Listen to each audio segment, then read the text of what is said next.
पवनी विधानसभेमध्ये निवडणुकीच्या प्रचाराला रंगत आली असून ठाकरे गटाचे बंडखोर अपक्ष उमेदवार नरेंद्र पहाडे यांचा आता बोलबाला पाहायला मिळत आहे.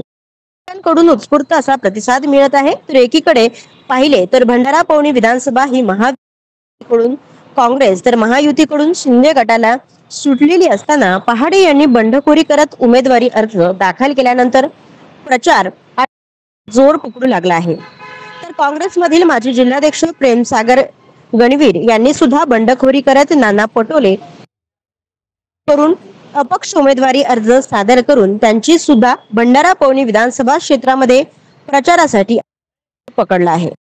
आम्ही जेव्हा प्रचाराला जातोय तर प्रचंड असा नागरिकांचा प्रतिसाद मिळतोय. प्रामुख्याने जे युवा पिढी आहे ते युवा पिढी खूप ताकद आणि खूप जोमाने आपल्या पाठीशी आहे.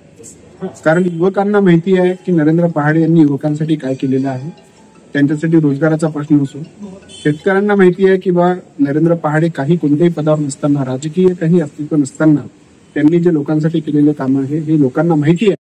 म्हणून या ज्या गावात आम्ही चाललेलो आहे, या ज्या ठिकाणी चाललेलो आहे, लोकांचा प्रचंड असा प्रतिसाद आम्हाला मिळतो. आमचा टार्गेट कोणी नाही, आम्ही आपली विधानसभा लढतो आहे आणि ही आमची लढाई ही आमच्या सोबतच आहे आणि आम्ही इथे कोणाला पाडण्यासाठी नाही तर स्वतः जिंकून येण्यासाठी लढतो आहे.